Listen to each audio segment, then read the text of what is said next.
Donc, ce qu'on va commencer, en fait, aujourd'hui, généralement, vous partez d'une formation avec un to-do list, donc avec une liste de choses à faire. Aujourd'hui, ça va être le contraire. Vous allez repartir avec une liste une not to-do list ou stop doing list. Donc, une liste de choses à cesser de faire. Donc, la première des choses à cesser de faire, c'est cesser de juger. Donc, levez votre main si la situation du papier de toilette, vous vous êtes fait pogner à juger.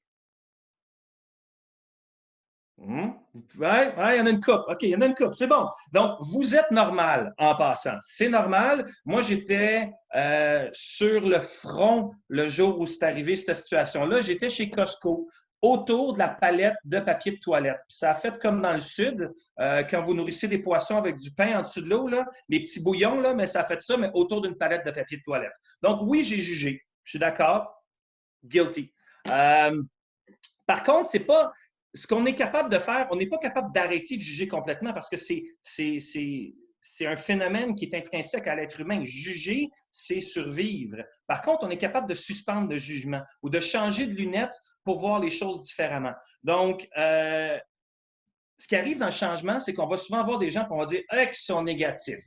Comme par exemple, Legault a annoncé qu'on allait probablement réouvrir les écoles avant le 4 mai. Qu'est-ce qui s'est passé? Il y a eu des pétitions qui sont sorties des enseignants pour ne pas retourner travailler. Puis là, il y a beaucoup de personnes qui se sont dit qui sont négatifs, comment ça? Pourquoi ils ne veulent pas? Mais savez-vous quoi?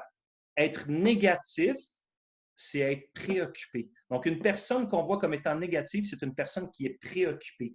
Donc, la résistance accompagne automatiquement le changement.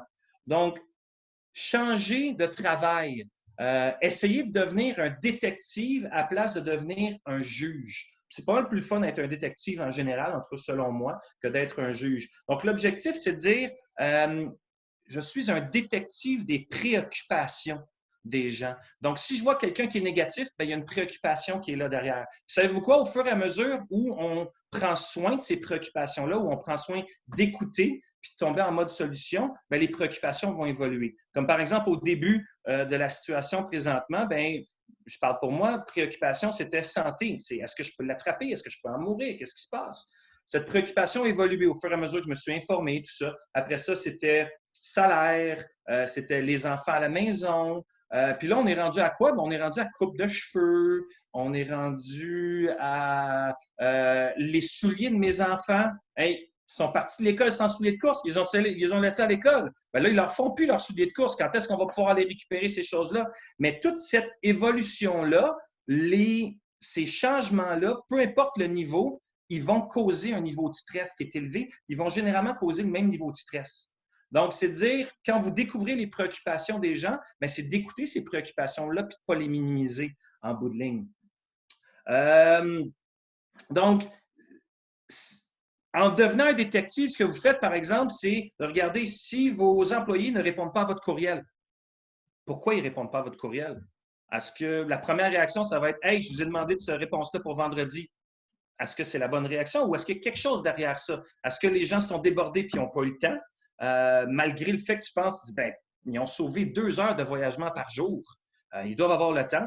Peut-être qu'ils n'ont pas le temps. Est-ce que j'ai pris le temps de m'informer? Donc, c'est de s'informer, de laisser parler les gens comme ça. Donc, de devenir un détective